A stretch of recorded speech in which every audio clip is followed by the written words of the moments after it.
must be a balance between your Christian life, your spiritual life, the spiritual activities, and your personal businesses and your personal growth. You cannot but do both together. No one And should there's a come back. conjunction to it that because even the Bible said, seek it first. When you do that, every other thing comes into play.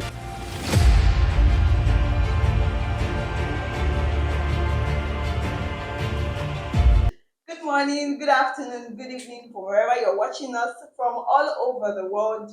This is Off the Clock, and as usual, you know that I am your lovely host, Juliet.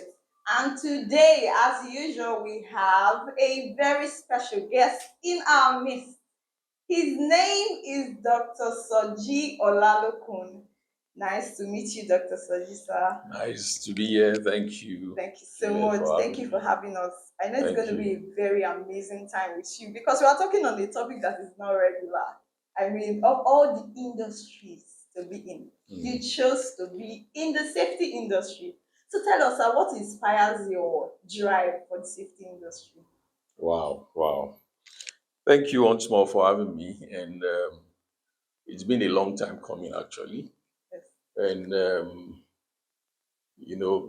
saying what inspired my drive, I've been in safety for a long time. This should be the 33rd year, if I'm not mistaken. Like they say, safety is preventative. Safety says freedom from accident, freedom from harm, freedom from danger. And at a very young age, I was opportune to join the Red Cross. And that was in my JS1. That was far back as 1991. And it continued. And at a point in my life when I finished school and we're looking at, so what way forward? Apparently, I studied geological sciences, first degree BSc, Nabia School University, and coming over to Benin, working, asking the question, what's the next thing? And amongst many things, I'm good at so many things. So it's not just being good at many things that matters at a certain stage or stage in your life. It's asking the question what you should be doing. And the answer I got, it was profound. I discovered it was something I've always been in. It's just like Abraham, Isaac, wanted to offer Isaac. And God said, don't kill the son. Look that way. And he looked that way and saw the ram. The ram was always there. Yes. He just needed to look. So for me, I needed to just look this way.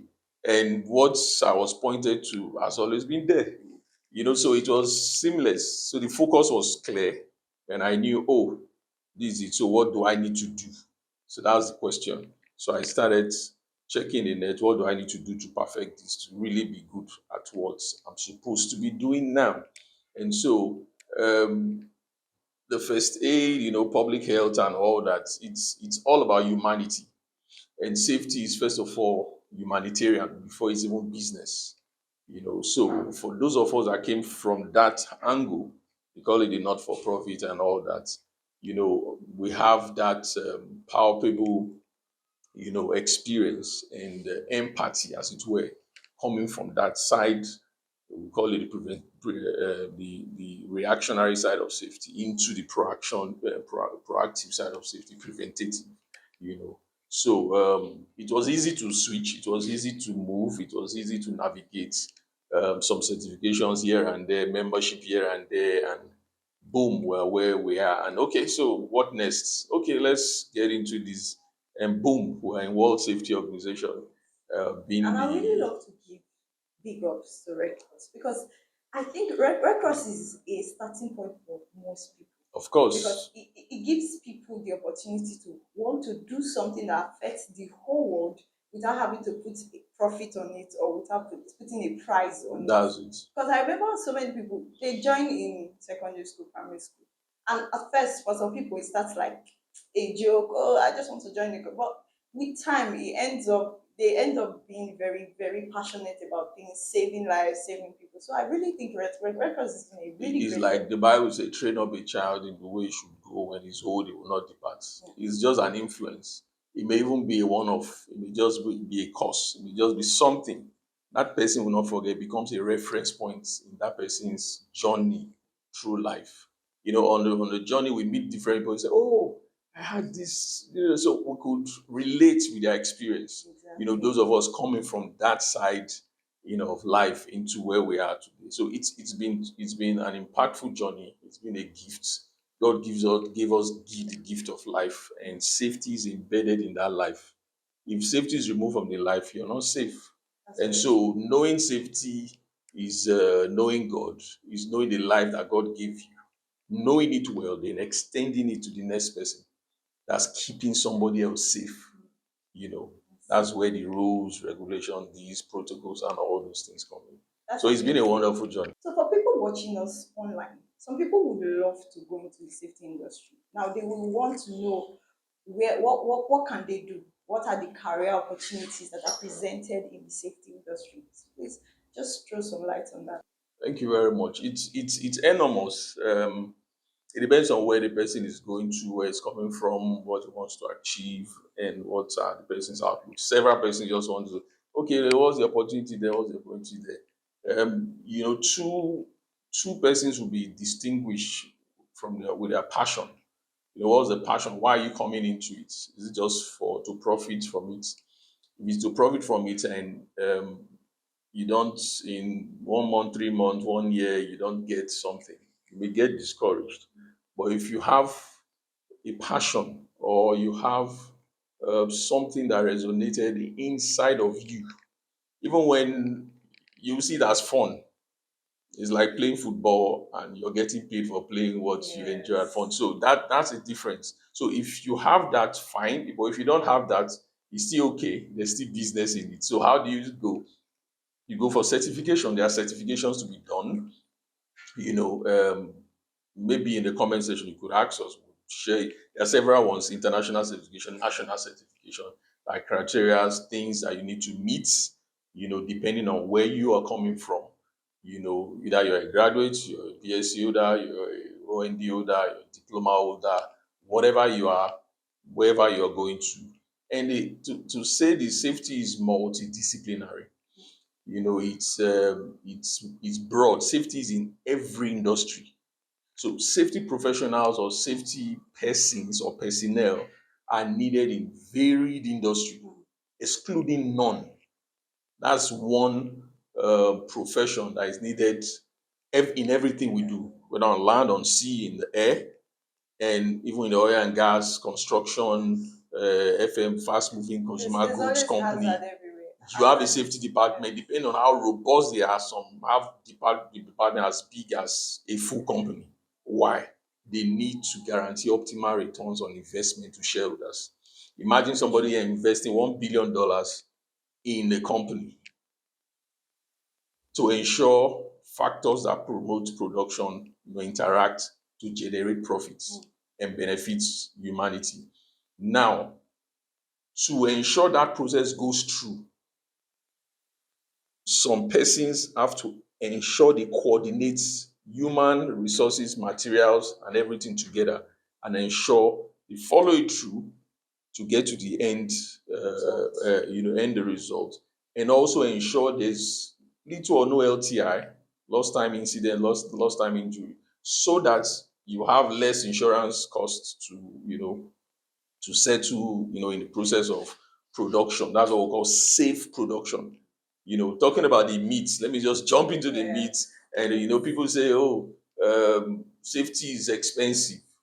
Somebody say, "Okay, try accident."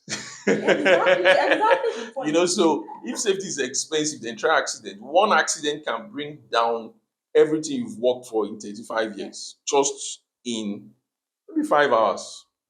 Serious fire disaster can bring down. We've seen it in Benin, we've seen it in Nigeria, we've seen everywhere. It's serious business. So if you compare that to what you would have paid to put systems in place, to put personnel in place to ensure that the factors of production are ensured by or manned by personnel to ensure that there is a safe production.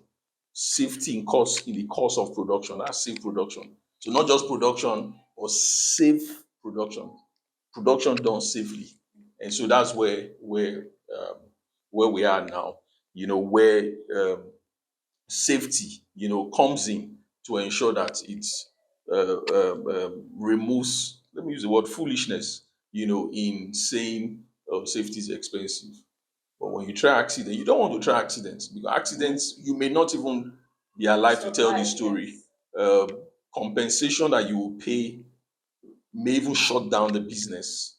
In some clients, they will declare bankruptcy. That So was it brings to mind that you cannot, in the safety world, you ask the what if question. You don't say, oh, this may happen. Oh, it won't happen. It won't happen. It won't happen. No, you don't say it won't happen. You ask, what is the likelihood of it happening? The chance occurrence. So your mind gets to work. Then you start putting systems in place, carrying out what we call risk assessments, and all the lots that you do to make a facility or a system or a process safe because you have looked through the process, just like you call a typical man. You're doing your job. How do you do your job? When you come in the morning, you do this, you do this, you do this. So when you look through the job function, you're able to spot where the hazards, things that have potential to cause harm. You're spotting the hazard. When you spot the hazard, you're carrying out risk assessment to assess the risk inherent in his job function every day to complete a task. Then you sum it up and create a system, put barriers in place, then create trainings, create do's and don'ts and all that. And that gets, that process safe. That's what we call safe production. So that production in quote, that job is now a safe job because you've analyzed the hazard inherent in that job function and put systems in place. Can I Yeah. get into the safety industry with zero skill? Zero skill. Yes. How do you become a lawyer? Zero skill. You just go to school, apply to study law, and you go forth and back the classes. 1 year, 2 year, 3 years, 4 years, 5 years, and you're done. And you're called to bar, and you're telling a lawyer. Then what do? You gain experience. So that's where it is. You gather experience. You have opportunity to work with superiors, senior colleagues, and all that. They mentor you and all that. So zero skill, yes, there must be a starting point, but you must be ready to, start from where you are, wherever you are, no matter where you are. Start from where you are and grow up. That's it. So zero experience, you're welcome. Nobody had any experience. We're born without any experience. We gathered it one way or the other through interaction, through identifying where we need to, go or pan our life through. And that's how we appear there. So nobody makes life alone. It's all a collection of, 1, 2, 3, and all that. It sums up to form a total man. 1 year, 2 years, 3 years, 5 years, 10 years. Which of them is the most suitable for a person with zero skill to actually be very confident in handling safety maybe safety classes, safety events? It's relative again. It's people learn at different pace. People have different opportunity and exposure, and there are several different opportunities in different. Like I said, safety is broad. You have fire safety, you have aviation safety, you have occupational safety, you have environmental safety, you have even in the emergency response, you have people that are just first aiders, Yes. strictly first aiders, first responders. They only respond when there are emergencies. So while you learn the basics, maybe the general safety, which encompasses all these things, you touch on different things, then you specialize. Just like in school, you go for a BSc geology, you now go for MSc, maybe sedimentology or engineering geology. Then you're specializing to engineering geology. You now go further and do maybe engineering geology PhD.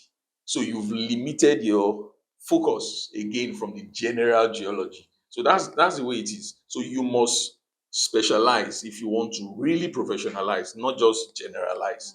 That's when you can now identify, oh, I want to go into the oil and gas industry.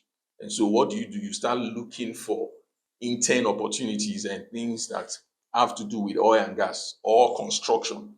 You could volunteer for free. You could say, don't pay me. Let me just be with the safety manager on the field and all that. By the time you go forth and back, forth and back, forth and back, you do all the hard work. You know the rudiments from A to Z, how it operates. Then you gather experience.